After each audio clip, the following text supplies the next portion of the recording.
अस्सलाम वालेकुम dear students, ninth class mathematics के साथ मैं हूं आपका instructor Abdul mannan.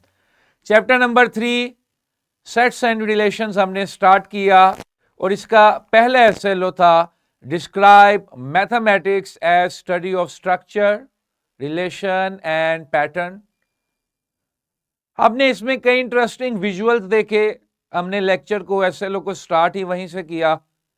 As a practice of pattern हमने बेसिक सीक्वेंसेस सोल्व किए जिसमें अरिथमेटिक और जियोमेट्रिक सीक्वेंस शामिल थे। बेसिक से क्वेश्चंस किए। आज हम बेटा स्ट्रक्चर और रिलेशन पे बात करेंगे। स्ट्रक्चर और रिलेशन पे क्वेश्चन जो है वो एक्सरसाइज में अवेलेबल नहीं है क्योंकि स्ट्रक्चर को हम चैप्टर नंबर 1 में देख चुके हैं और रिलेशंस हम आगे देखते रहेंगे इस चैप्टर में थ्रू आउट। तो इसमें एक्सरसाइज में क्वेश्चन नहीं है, इस पे हम सिर्फ डिस्कशन करेंगे, कंसेप्चुअल डिस्कशन करेंगे।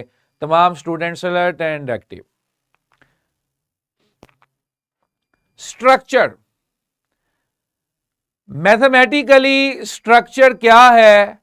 Structure defines a set equipped with defined operations or relations adhering to specific rules। कोई भी सेट, आसान अल्फाज में कोई भी सेट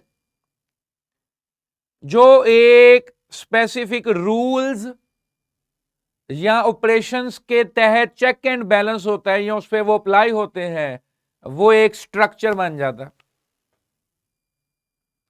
समझ गए बेटा बात? मैथमेटिकल स्ट्रक्चर क्या है कि कोई भी सेट जिस पे डेफिनेट रूल्स ऑपरेशन लागू होते हो वो एक मैथमेटिकल स्ट्रक्चर बन जाता है। सिंपल, क्लियर है? यानी कि any set under specific rules is called a structure. Structure की एग्जांपल जो है वो बड़ी सिंपल सी है, वो रिलेटेबल है।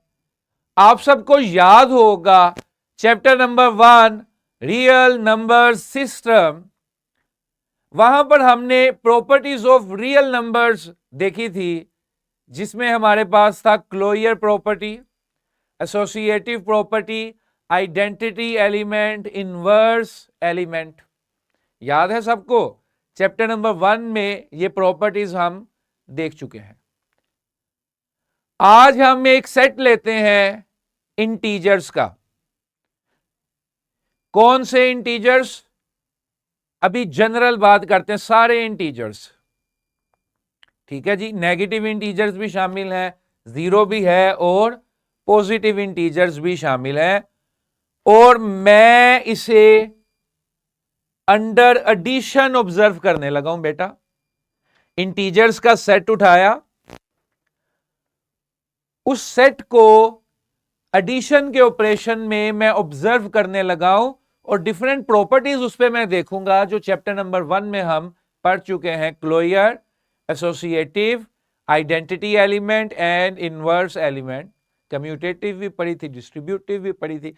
4 प्रॉपर्टीज इंटीजर्स पे हम ऑब्जर्व करेंगे to understand the example of structures. ठीक है बेटा, गॉट इट? स्ट्रक्चर का आम मतलब आप सबको क्लियर है ना कि स्ट्रक्चर का मतलब क्या है? जेटीएन, जल्दी से जल्दी से जल्दी से।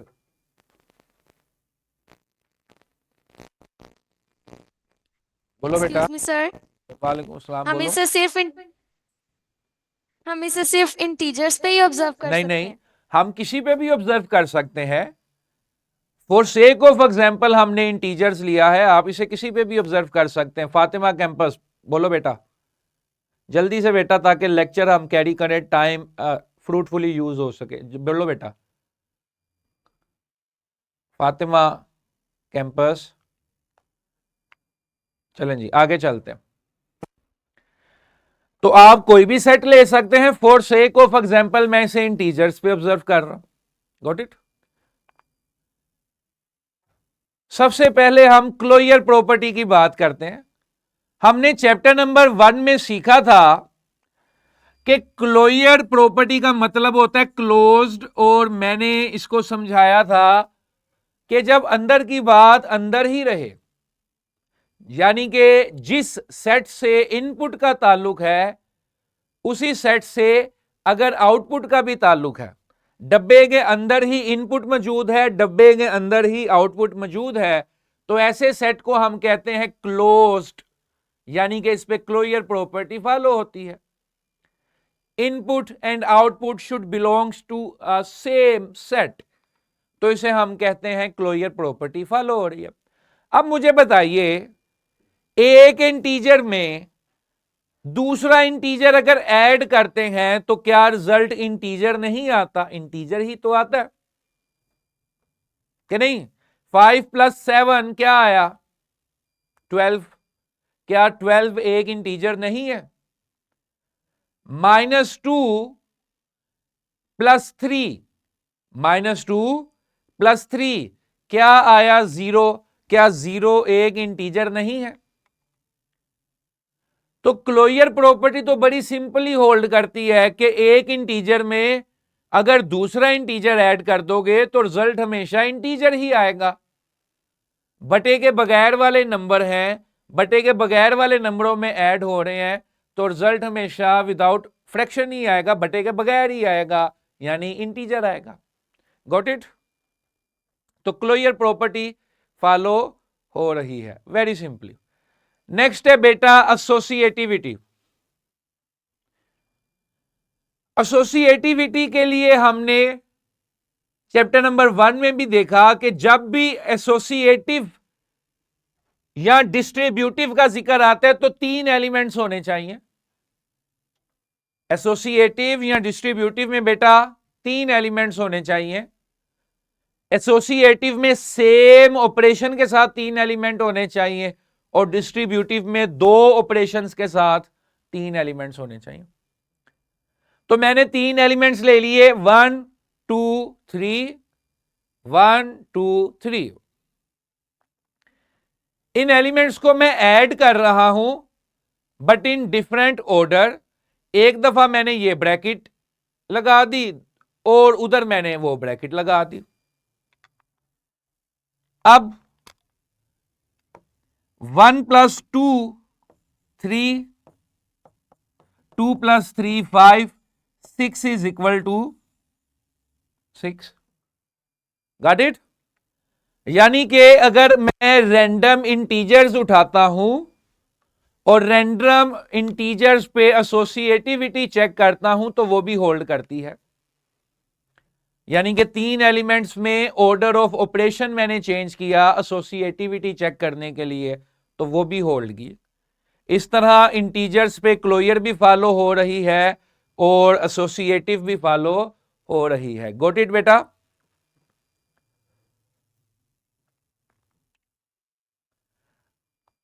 Third is identity element. Screen please, और देख लिया करें आप। आइडेंटिटी एलिमेंट हमने चैप्टर नंबर 1 में सीखा था, ऐसा एलिमेंट जो किसी को अफेक्ट नहीं करता, ऐसा एलिमेंट जो किसी को अफेक्ट नहीं करता, उसे हम क्या कहते थे? Identity element.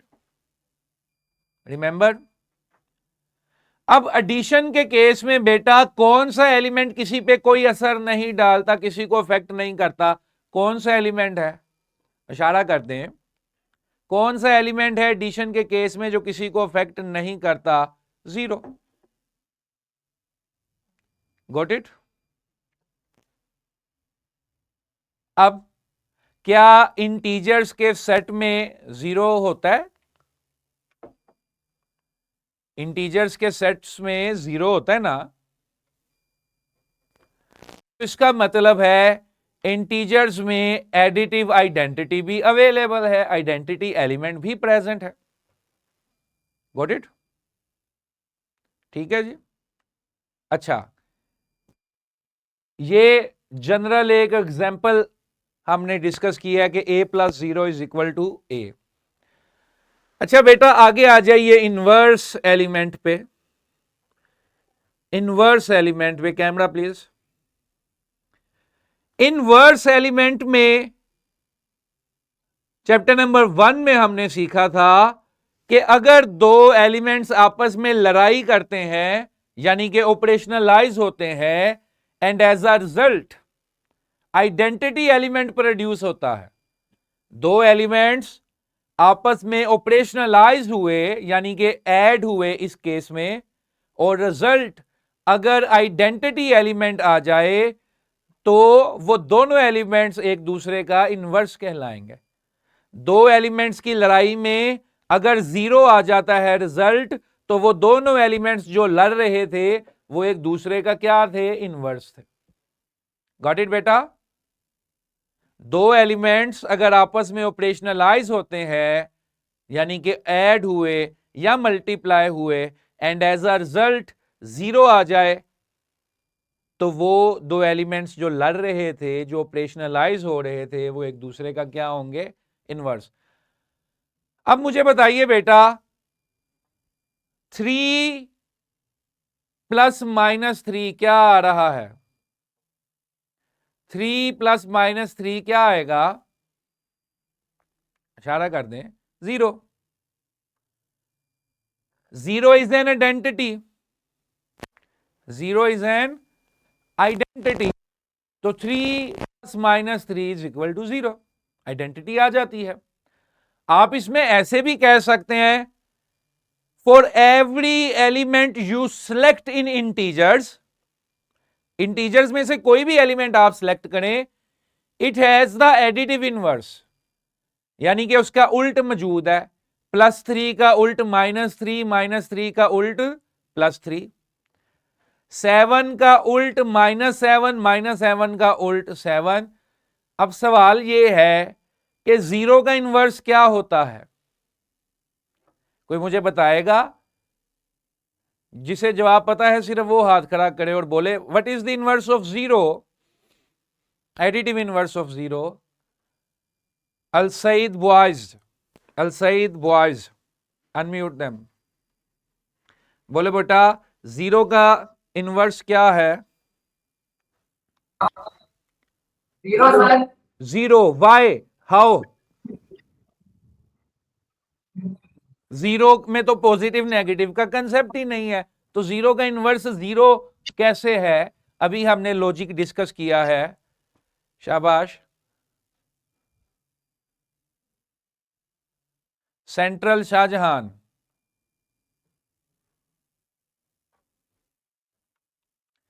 सेंट्रल, क्योंकि वो न्यूट्रल होता है, वो क्योंकि वो न्यूट्रल होता है। 0 का इनवर्स 0 इसलिए है कि 0 को 0 के साथ ऑपरेशनलाइज किया, वापिस क्या आया? आइडेंटिटी आ गई ना।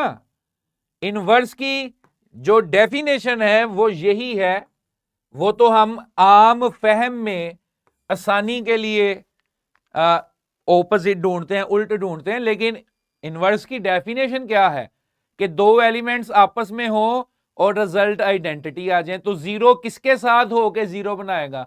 0 0 के साथ ऐड होके 0 बनाएगा, इसलिए 0 का एडिटिव इनवर्स क्या होता है? 0 होता है। Got it? ठीक है।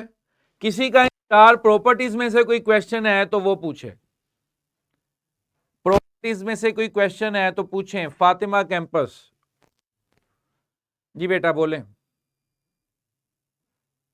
बोले बेटा। ये इधर चौथे नंबर पे आ गए। बोलो बेटा। आंसर देने के लिए, थोड़ा सा बेटा लाउड बोलो। सर हमने आंसर देने के लिए हैंड रेस किया था। आंसर देने के लिए हैंड रेज किया था। चलो इसमें मेरे ख्याल से ये सेंट्रल एग्जीक्यूटिव, एनी क्वेश्चन बेटा? सर 0 का मल्टीप्लिकेटिव इनवर्स क्या होगा? 0 का मल्टीप्लिकेटिव इनवर्स क्या हुआ? 0। क्योंकि 0 का मल्टीप्लिकेटिव इनवर्स नहीं है, अनडिफाइंड है। क्यों? क्योंकि मल्टीप्लाई के केस में आइडेंटिटी क्या होती है बेटा? 1। तो 0 को किसके साथ करेंगे 1 आ जाए? क्या कोई ऐसा नंबर है जिसको 0 के साथ मल्टीप्लाई करके 1 हासिल किया जा सकता है? नो। इसलिए 0 का मल्टीप्लिकेटिव इनवर्स अनडिफाइंड है। गॉट इट बेटा? तो मल्टीप्लाई में आइडेंटिटी 1 है, हम 1 ढूंढते हैं। एडिशन में आइडेंटिटी 0 है, हम 0 ढूंढते हैं। जेटीएन गर्ल्स जल्दी से बेटा, हमने आगे भी चलना है। जेटीएन गर्ल्स बोलो बेटा। Excuse me sir. हाँ जी बेटा बोले। सर आपने कहा था कि मल्टीप्लिकेटिव हो या मतलब एडिशन करें आंसर 0 आता है, तो मल्टीप्लाई भी हमारे पास आइडेंटिटी पॉजिटिव वाली होती है? मैंने ये नहीं कहा कि मल्टीप्लाई करें या ऐड करें तो 0 ही आता है, मैंने कहा आइडेंटिटी आता है। एडिशन के केस में बेटा 0 आएगा। एडिशन के केस में आइडेंटिटी 0 है, इसलिए 0 आएगा। और अगर आप मल्टीप्लाई करते हो और मल्टीप्लाई के केस में आइडेंटिटी 1 है तो 1 आनी चाहिए। Got it? मल्टीप्लाई में बेटा आइडेंटिटी एलिमेंट 1 होता है, उसमें 1 आना चाहिए इनवर्स में। Got it? Okay okay okay चलें जी ओके। आगे बढ़े। ओके आगे बढ़े। अच्छा जी ये क्लियर है सबको? आगे चलें जी। अच्छा अब मैंने किया क्या? मैंने कुछ नहीं किया। मैंने एक सेट पकड़ा था, उस सेट पे 4 प्रॉपर्टीज लगा के उनकी वैलिडिटी देखी कि क्या ये प्रॉपर्टी इस सेट पे होल्ड करती है या नहीं करती। उसके लिए मैंने छोटी छोटी एग्जांपल्स दी, लॉजिक्स देखे बस। अब ये 4 प्रॉपर्टीज अगर इस सेट पे लग जाएं तो इसको हम ग्रुप कह देते हैं। मैथमेटिकल टर्म है ग्रुप। ठीक है? तो आप कहेंगे a group is a mathematical structure. इसका मतलब क्या है कि एक ग्रुप जो है वो एक मैथमेटिकल स्ट्रक्चर है। और ग्रुप का मतलब क्या है कि सेट ऑफ इंटीजर्स, हमारे केस में under addition is a group. Got it बेटा?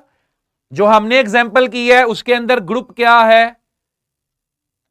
इंटीजर्स पे अगर 4 प्रॉपर्टीज लग जाए और ये ओवरऑल क्या हो गया? एक स्ट्रक्चर हो गया, एक स्ट्रक्चर बिल्ड हो गया। जब भी मैं ग्रुप का लफ्ज इस्तेमाल करूंगा तो आपको पता चल जाएगा 4 प्रॉपर्टीज जो इंटीजर्स पे हमने लगाई थी। अब जरूरी नहीं है इंटीजर्स हो, कोई और सेट भी हो सकता है। और ये भी जरूरी नहीं है कि 4 प्रॉपर्टीज ही हो, 5 भी हो सकती है, 3 भी हो सकती है, उनके नाम अलग अलग हो जाएंगे।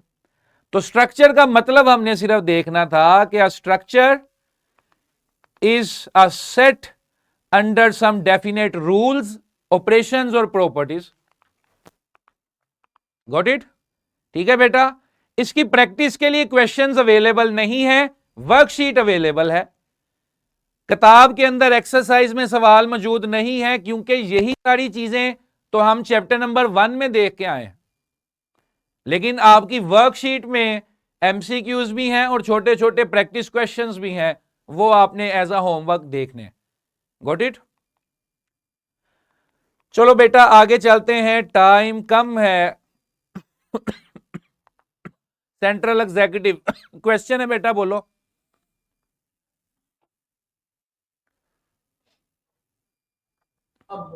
सर सेट ऑफ इंटीजर जो है वो अंडर मल्टीप्लिकेशन ग्रुप में भी है?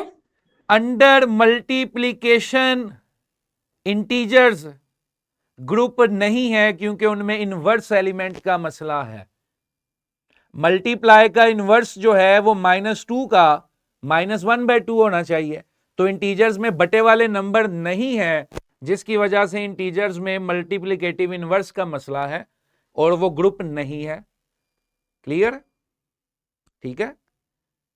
तो हमारे केस में हमने इंटीजर्स को लिया अंडर एडिशन और उन पे 4 प्रॉपर्टीज लगती थी, तो उनको हमने एक ग्रुप कह दिया। गॉट इट बेटा? आगे चलते हैं। मैथमेटिकल रिलेशंस, ये मैथमेटिकल रिलेशंस हैं बेटा। डेफिनेशन आप सारे देख रहे हैं स्क्रीन पर, इसको कंफ्यूज नहीं करना सेट्स के रिलेशन से, वो डिफरेंट है। मैथमेटिकल रिलेशन क्या है? Is a relation between numbers, operations और सेट्स। सारी चीजें इसमें मैंने डाल दी हैं। समझ रहे हो मेरी बात को? रिलेशन का मतलब क्या है, लिटरल मीनिंग क्या है बेटा, कि एक ताल्लुक है, एक रिश्तेदारी है, या एक तालमेल है कि इसके साथ ये ऐसे है, इसके साथ ये ऐसे है। यही मतलब होता है ना। तो मैथमेटिकल रिलेशंस क्या है कि एक रिलेशन हो, वो अंडर कोई ऑपरेशन भी हो सकता है, वो सेट्स में भी हो सकता है, वो किसी फॉर्मूला की शक्ल में भी एग्जिस्ट कर सकता है। हम क्योंकि सेट्स को डिस्कस कर रहे हैं, तो मैंने सेट्स में से एग्जाम्पल लिया जो आपको मेरे ख्याल से सबसे अच्छा आता है। मेरे से अगर पूछें, अब शायद ट्रेंड चेंज हो गए हो, कि छोटी जमातों के बच्चों को सबसे अच्छा क्या आता है? यूनियन लेना, इंटरसेक्शन लेना। ऐसे ही है। किस किस का सेट्स वाला चैप्टर फेवरेट होता था? और इस वजह से कि ये आसान होता है, इस वजह से कि ये आसान होता है ना। ठीक है जी। तो सेट्स वाला चैप्टर जो है वो सबका फेवरेट होता है। वजह क्या है? आसान है। हाँ, ये वाला भी फेवरेट होगा। ये थोड़ा सा मुश्किल है, लेकिन once we get to it, ये इंशाल्लाह आपको आसान लगेगा। ठीक है। और मुझे तसल्ली इस चीज की है, खुशी इस चीज की है, ये मैं आपको जेन्युइनली बता रहा हूं, मुझे सेटिस्फेक्शन इस चीज की है कि बहुत जल्दी आप सारे इस ऑनलाइन मीडियम को ऑब्जॉर्व कर रहे हैं।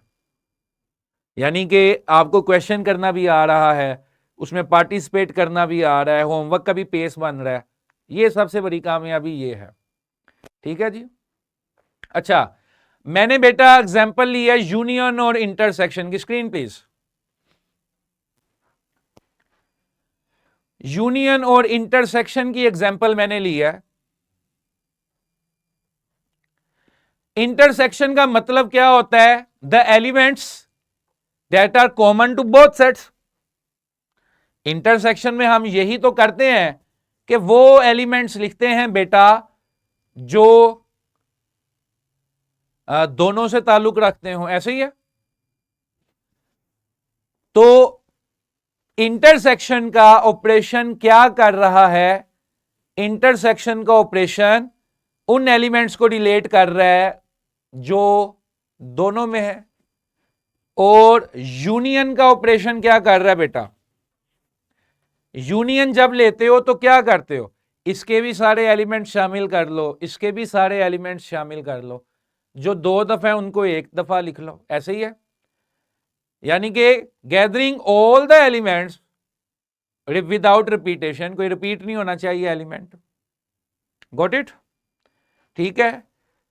अब ये हमने जनरल एग्जांपल देखी। सेट्स में एक और रिलेशन मौजूद है जिसे हम बाइनरी रिलेशन कहते हैं, जो हमारे चैप्टर के टाइटल में भी है। उस बाइनरी रिलेशन पे गालिबन 3 एसएलओज भी हैं जो हम लास्ट में कवर करेंगे।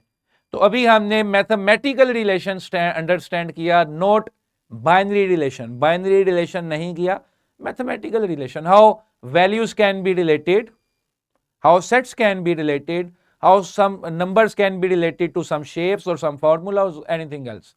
Got it? अच्छा, वर्कशीट बेटा इसके होमवर्क के तौर पर, प्रैक्टिस के तौर पे वर्कशीट अवेलेबल है। रिलेशंस थ्रू आउट हम डिस्कस कर रहे हैं, स्ट्रक्चर्स हम चैप्टर नंबर 1 में डिस्कस कर चुके हैं। तो वर्कशीट के लिए सिर्फ आप प्रैक्टिस के लिए सिर्फ वर्कशीट यूज करें। Mister Luqman, kindly open the worksheet. खुशी खुशी स्कूल आया करें। ठीक है जी, अल्लाह आपका भला करे। इंग्लिश की खोल दी है। ठीक है जी, माय बैड जी, मैथ खुल गया। ओके, कुछ एमसीक्यूज हैं, इन एमसीक्यूज को देखिएगा। सिंपल एमसीक्यूज हैं।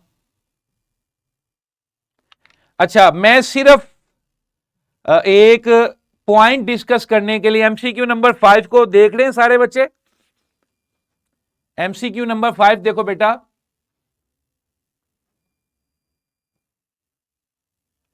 अच्छा, अब अभी हमने ग्रुप को डिस्कस किया ना कि a group is a mathematical structure. और ग्रुप का मतलब है कि किसी सेट पे 4 प्रॉपर्टीज अप्लाई हो रही हो। अब ऑप्शंस में हमारे पास देखो फील्ड भी लिखा हुआ है, रिंग भी लिखा हुआ है, वेक्टर स्पेस भी लिखा हुआ है। ये भी डिफरेंट मैथमेटिकल स्ट्रक्चर्स के नाम है, ये भी डिफरेंट मैथमेटिकल स्ट्रक्चर्स के नाम है। किसी में 11 प्रॉपर्टीज लगती हैं, किसी में अलग ऑपरेशंस लगते हैं, किसी में कुछ लगता है। तो स्ट्रक्चर का मतलब एक सेट, अ set under definite rules, properties और एनीथिंग। जी जेटीएन गर्ल्स, ये एमसीक्यूज हैं, सीधे सीधे सवाल हैं।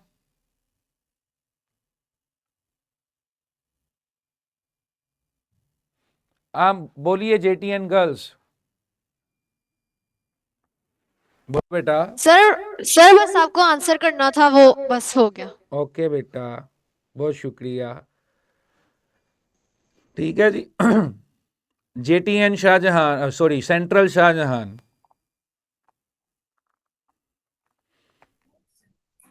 बोले बोले बेटा। सर फील्ड क्या है? फील्ड क्या है बेटा? फील्ड 11 प्रॉपर्टीज हैं। वो 11 प्रॉपर्टीज अगर किसी सेट पे अप्लाई हो जाएं, या किसी सेट पे या किसी डेटा वैल्यूज पे अप्लाई हो जाएं, तो उसको हम कहते हैं इट इज अ फील्ड। ठीक है। और रिंग और वेक्टर स्पेस और ये फील्ड जो है ये कॉम्प्लेक्स कंसेप्ट्स हैं, लेकिन these are structures under different rules. ठीक है जी। ओके बेटा। अब आज क्योंकि प्रैक्टिस के लिए आसान काम है, वर्कशीट है, you can solve it very quickly. 2 चीजें मैथ्स में मैं चाहता हूं आप सारे सीखें, प्रैक्टिस करें। नंबर 1 देखो बेटा, क्लास में जब हम लेक्चर अटेंड करते हैं हमें चीजें समझ भी आ जाती हैं, क्वेश्चन भी करते हैं, हम सब कुछ करते हैं, लेकिन at the end of the day हमें प्रैक्टिस करने की भी जरूरत है। जितनी हम प्रैक्टिस करते हैं, वर्कशीट सोल्व करते हैं, क्वेश्चन बैंक सोल्व करते हैं, हमारा कॉन्फिडेंस उतना ज्यादा होता है। ऐसे है कि नहीं है? जितना कॉन्फिडेंस ज्यादा होगा, जो सैटरडे को असेसमेंट होती है जिसमें अनसीन क्वेश्चन है, उसको सोल्व करने की हमारी सलाहियत जो है वो उतनी बेहतर होती है। ठीक है। दूसरा बेटा, सिर्फ 1 साल की तालीम तो नहीं ना ले रहे आप। इस क्लास में आने से पहले आप 10 साल स्कूल में लगा चुके हैं, प्ले ग्रुप, नर्सरी, प्रेप, फिर 1 से लेकर 8वीं तक, ये तो 11 साल तकरीबन आप लगा चुके हैं इस क्लास तक आने से पहले। और यूनिवर्सिटी जाने से पहले, यानी कि अपनी प्रोफेशनल एजुकेशन स्टार्ट करने से पहले आप 4 साल मजीद लगाएंगे, 9वीं, 10वीं, 11वीं, 12वीं। ठीक है। जो आपने 1ली से 8वीं जमात तक सीखा वो आपको आज यहां पे खड़ा कर गया कि आपको प्लस माइनस करना आता है, बटे शटे हल करने आते हैं, एलसीएम लेना आता है, इंग्लिश पढ़नी आती है, बोलनी आती है, लिखनी आती है, ग्रामर समझ आती है, काम करना आता है।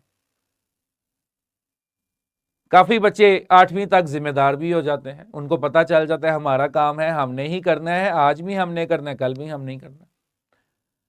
अब 9वीं से 12वीं तक का जो फेज है बेटा, इसमें आपने अपने आप को डेवलप करना है। ठीक है जी। इसमें आपने अपने आप को डेवलप करना है कि जो आपने 9वीं में सीखा वो 10वीं में भी मुझे काम दे, वो मुझे एंट्रेंस टेस्ट में भी काम दे, और जब मैं यूनिवर्सिटी में जाऊं तो मुझे उसमें भी काम दे।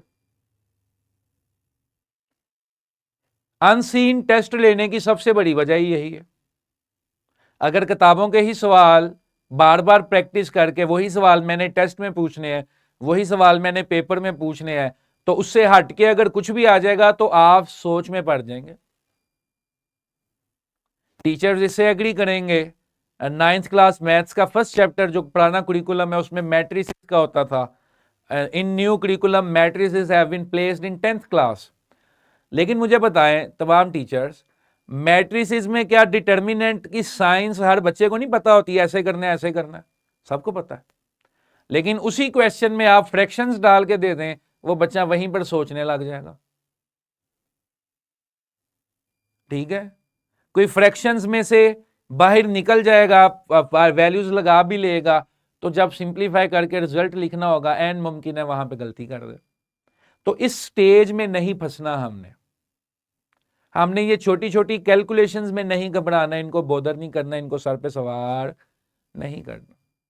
तो इसलिए प्रैक्टिस जरूरी है कॉन्फिडेंस के लिए, वैरायटी ऑफ क्वेश्चंस हल करना इसलिए जरूरी है ताकि कुछ भी आए तो हम रेडी। मैं तो बच्चों को क्या कहता हूं, पेपर में बैठो तो इस दुआ के साथ, इस यकीन के साथ बैठो कि अल्लाह के फजल से, अल्लाह के करम से जैसा भी पेपर होगा मुझे आता होगा। ये दुआ मांग के पेपर में बैठा करो। आधे बच्चे टेस्ट की तैयारी करके आते हैं, इधर पेपर देखते हैं, हुए ये क्या हो गया, ये कहां से आ गया। लिटिल स्टार्स शेहूपुरा, आज बुध है। अच्छा, फ्राइडे का टाइम टेबल हम आज आपके साथ शेयर करेंगे इंशाल्लाह, जरूर जरूर। अस्सलाम वालेकुम सर जी। वालेकुम अस्सलाम। सर जी, हमने जो रियल नंबर की प्रॉपर्टीज पढ़ी थी जी। उस स्ट्रक्चर का नाम क्या है? उस देखो नाम बेटा, क्या है? हाँ उसमें देखो हमने 5 प्रॉपर्टीज पढ़ी हैं, ठीक है। एक ऑपरेशन में 5 प्रॉपर्टीज हमने पढ़ी हैं। उन 5 प्रॉपर्टीज में से अगर 5 की 5 किसी पे लग जाए तो उसको अबेलियन ग्रुप कह देते हैं। 4 लग जाए तो सिर्फ ग्रुप कह देते हैं, 3 लग जाए तो सेमी कह देते हैं, मोनोवाइट कह देते हैं, 2 लग जाए तो सेमी कह देते हैं, 1 लगे तो ग्रुपाइट कह देते हैं। समझ रहे हो? तो ये नाम रखे होते हैं ताकि जब मैं नाम लूं, जब हायर क्लासेस में हम जाते हैं, मैं नाम लूं तो आपको पता चल जाए इस पे ऑलरेडी ये प्रॉपर्टी लगती है। ठीक है, 9th क्लास में एसएलओ में इसका जिक्र करना क्यों जरूरी है कि 9th के बच्चे को पता हो कि हाउ थिंग्स आर रिलेटेड, कि ये जो आप पढ़ रहे हो ये क्या पढ़ रहे हो, ये सिर्फ कोई रैंडम प्रॉपर्टीज नहीं है, इनके काम, इनके फायदे आगे जाके आप सीखोगे तो आपकी लंबी होनी चाहिए। ठीक है, ओके। और ये 5 एडिशन की, 5 मल्टीप्लीकेशन की और ये डिस्ट्रीब्यूटिव लग जाए तो इसको फील्ड कहते हैं। ये 11 प्रॉपर्टीज जो है ये फील्ड बन जाती है। अच्छा जी, जेटीएन का क्वेश्चन है लड़कियों के, बस कल मिलेंगे second SLO of this chapter के साथ। तब तक के लिए इजाजत दें, बहुत शुक्रिया। इस चैप्टर के एंड पे बड़ा मजा आएगा आपको और बड़े जबरदस्त से क्वेश्चंस हैं वेन डायग्राम के, मुझे तो हमेशा से ही करवाने का बड़ा मजा आता है। और वो एंट्री टेस्ट के क्वेश्चंस होते थे, इससे पहले सिर्फ एंट्री टेस्ट में आते थे, लेकिन नए कुरिकुलम में वो बाकायदा सिलेबस का हिस्सा है, वो एसएलओज हैं पूरे, जो सिर्फ पहले, इससे पहले ई कैट में या उसमें एनईटी में आते थे। ठीक है जी, बहुत शुक्रिया, कल मुलाकात।